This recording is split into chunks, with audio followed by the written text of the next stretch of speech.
If I asked you what is an art journal, you probably have a pretty good idea of what that is.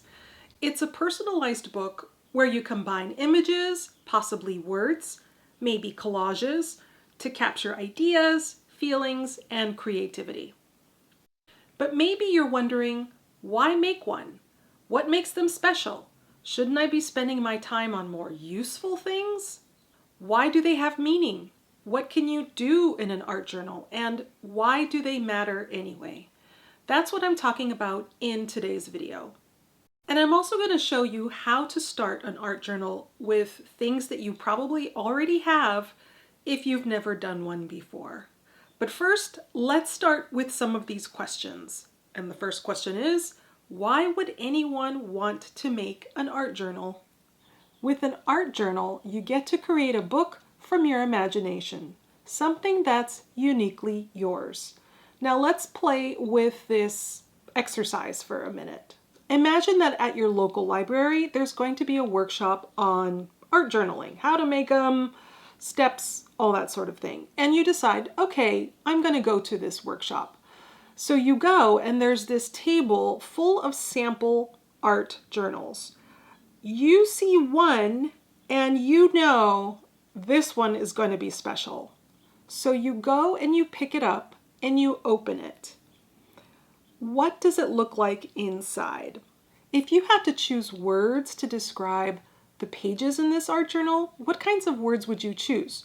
Would they be something like colorful or interesting or ribbons and thread and fibers, things that are shiny? In your imagination, what would these pages look like? Think about that idea for a little while. Take notes if you need to. Write things down. What it's going to do is to give you some clarity of the idea of things that you would like to see in your own art journal. Next, what makes an art journal special? Speaking for myself, what makes art journals special are a few things. First, you can hold them in your hand. They are physical, tangible things. You can carry it. You can take it from one place to another through your journeys in life. They're small in size, but they can have a profound impact on you. Second, a journal doesn't need to be thought of as a finished piece. You don't just create it and set it aside. It can be interactive and ever evolving. You can come back to it, flip through it, add to it, and make it a living creative record rather than a finished product. You can engage with it over and over again, and that is so cool. For lots of people, what makes art journal special is the multi-sensory experience. It's all the different types of paper. It's the sound the pages make when you turn them. It's textures or fabrics or other things that are on the pages that you can touch and feel and just interact with. How practical is an art journal? Isn't it just something else to store? Art journals tend to be a record of something. Maybe it demonstrates your creative progress, how you've grown or gotten better at something. Maybe you're working through something and you don't have a strong connection to the journal that you've just made and you want to get rid of it. That's perfectly understandable. Some people choose not to keep an art journal, or even the act of destroying it is cathartic and good for you. So you get to decide what you want to do with your journal. But if it's a record of something, most people want to hold on to that. They tend to be small in size anyway, so you probably could find a place to put it. You can put a whole entire creative journey on a bookshelf. What can you do in an art journal? What can you not do in an art journal? Maybe that's the better question. You can do whatever you want, but what does that actually mean?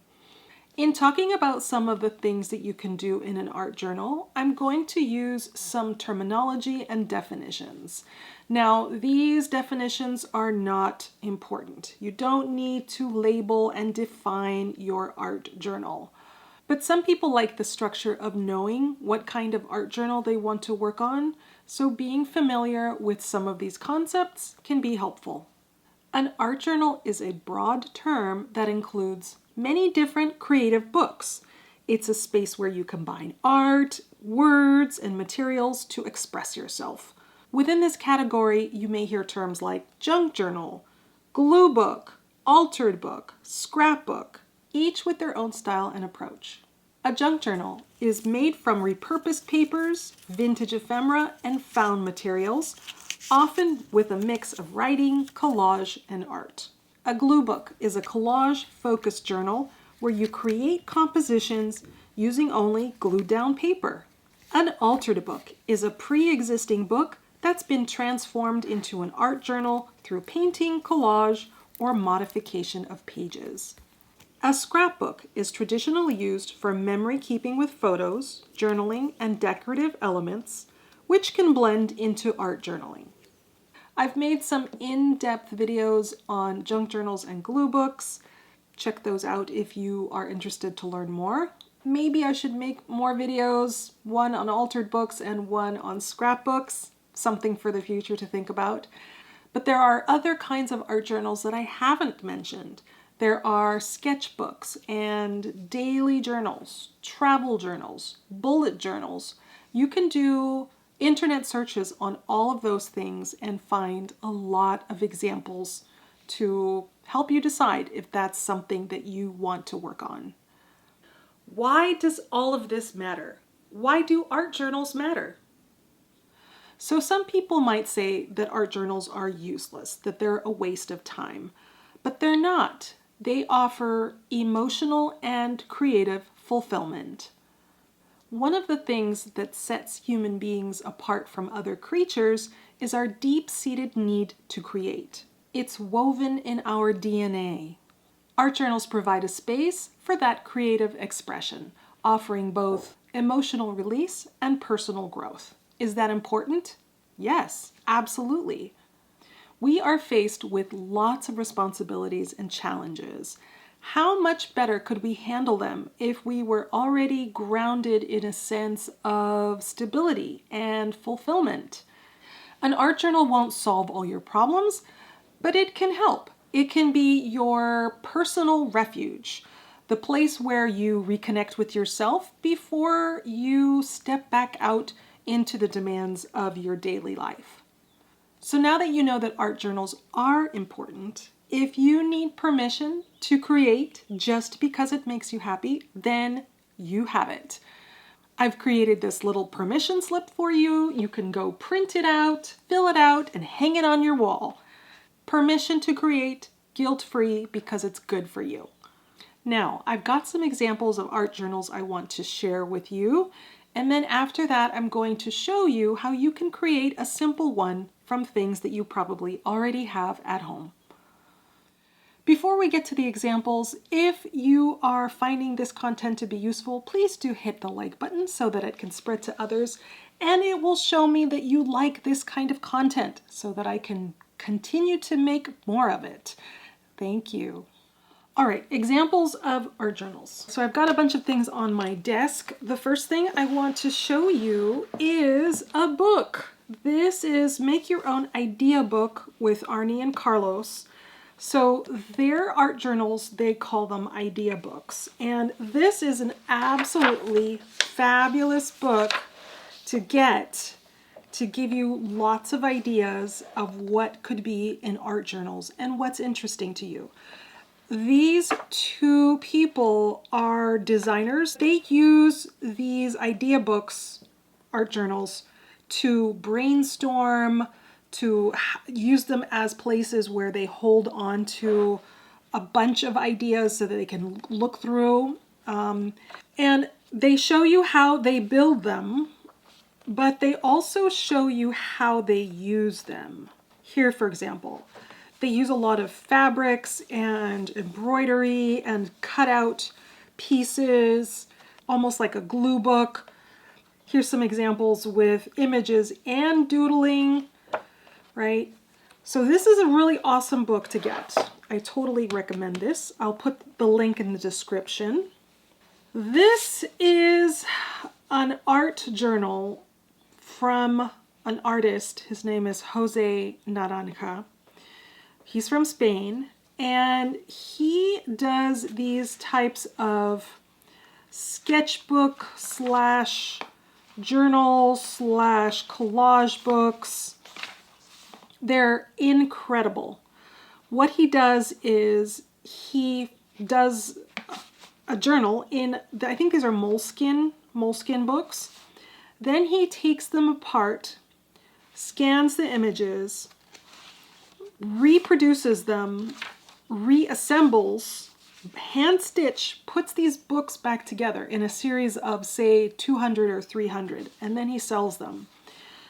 This book was not cheap. It was, I don't know, $250, something like that. But I made the conscious decision to buy it because sometimes you just want to hold another person's art journal in your hand.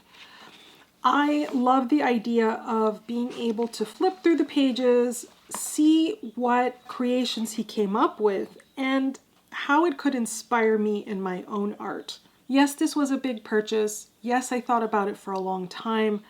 It's not something that I purchased lightly because it was so expensive, but it's another artist's piece of work. So instead of $200, $300 painting that's on my wall, this is an art journal. It's reproduction, but it's really well done.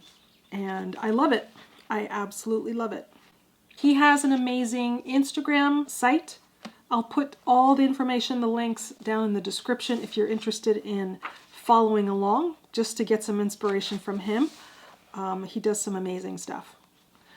This is a little art journal I made in the style of a junk journal, meaning I took used pieces or old pieces of mail and then created a book out of it. I made a bunch of pages by folding things in half, book pages, and then embellishing them with stickers and washi tape and papers and things from magazines, all in a kind of a beige, cream colored theme. So there's not very much writing in here. It's all visual collage and images that are placed in here. These types of journals can be really rewarding to make because you don't need to write in it. You just find photos or find images that resonate with you, that convey a feeling that you can associate with. You gather them all together, and then when you put together something like your junk journal, then you just can fill the pages with those things that you have found or that you have collected over a period of time.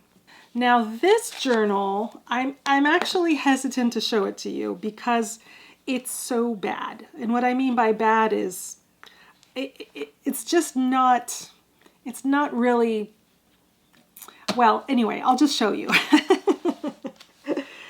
So a long time ago, when I started with journals and being creative, I didn't know how or what it was that I was trying to do, and I didn't know how to identify what it was that I was trying to convey. So I found photos, and I knew when I saw these photos that they meant something to me. And so I decided that I could do some kind of art journal with the photos. So these photos are by an artist, a photographer. Her name is Elena Shumilova. I think she's from Russia. They're photos of her children or her friends' children, kind of in these pastoral, places. Really beautiful, picturesque, gorgeous photos. And what I did was, for these backgrounds, you know how with little kids for school, they need those watercolor paints, and they take them to school, they use them, and then at the end of the school year, they bring it back, and it's like hardly even used, right? So I had a couple of these from my kids going through first grade, second grade, third grade, and I decided that I was going to create some kind of art journal with all of these watercolors, because what else to do with them? And in Target, I found these assorted color books. $3 in the bargain bin, and they're nice because, you know, they come in a series of colors, but each one only has 8 pages, and it's not a great quality. Obviously, for $3, it's not great quality. The pages are super thin, extraordinarily thin, but if you glue 2 pages together, you know, it thickens up a little bit nicer. You could even put something in between if you wanted to and then glue them together. I don't know. So what I did was I did that. I glued them together, and then down the spine, I reinforced it with some washi tape. And then I just did a whole bunch of colors and nothing fancy, right? I used a little bit of pattern paper, but it doesn't even look good. It does not even look good. But what I did was, with these photos, I love these photos, I would find a bit of something. So there's a little bit of pink in here on the ear. And that was the foundation for the pink that I used, or the reds, you know, in the other photos. This one has a kind of orange cream colored here, so that's where I kind of went with that.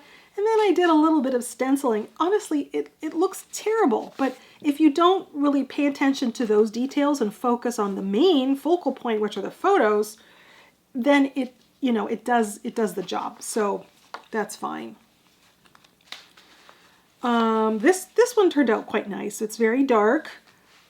These photos of the boy and the dog are just amazing, just amazing. So painting, the background, using black, using washi tape to hold the pages together, this art journal took place, right? It was created. It now exists. So you can do things with minimal amount of things that you have. Here's the back. I reinforced just a tiny bit with kind of a sturdier pattern paper. More washi here in the background. And that's it. This is as simple as it can get, really. Somebody else's photography that I found and that inspired me, and then just adding some backgrounds. And it is a kind of an art journal. Okay, now 2 more ideas for starting your own art journals. So the first one is take a daily diary. I like this one because it's small and it doesn't take up that much space on my desk. I leave it on my desk, and anytime that I have extra ink on a rubber stamp, anytime I have extra paint on a stencil, I open up a random page and I use the page to clear off whatever it is that I'm working on. Over time, the pages get busier and busier and busier with stuff. And then once you have some really interesting pages on here, then you can start to think about, what do you want to do with these backgrounds that are already on here? This can be very helpful if you're anxious about, starting on a blank page, you don't know what to do. Just keep on adding things onto an old calendar will really help with adding interest to the backgrounds of those pages. Then you can decide later on what kinds of things you want to add onto them. Another idea is to take an old book. This is just a book that I covered with pattern paper and a little bit of black washi tape around the edges. Pattern paper on the spine, and then more pattern paper on the back. So it's an ordinary book, right? But inside, I've started to do some watercolor. I did a little bit of collage. This is with paints, acrylic paints and stencils. These are more backgrounds, I guess you can say. And here's another background just with stencil and ink. Look how pretty that is, right? Now you could decide, what do you want to put on here? You can add layers more and more. So if you don't have all the answers right away, playing in an altered book can kind of help you start. Some pages I just folded down and I used washi tape, and I have these little tags in here, right? So it's just something to play with. These are napkins that I glued in here. Rubber stamping. Now again, none of this is very good. None of this is amazing stuff, right? But it's a start, and it's how you start to play. So an old book can be a great place to start to experiment and just play with ideas that you have. Let me know in the comments what kind of art journals you like, whether you've made one yourself or that you hope to make in the future. Thanks so much for watching, and I will see you the next time.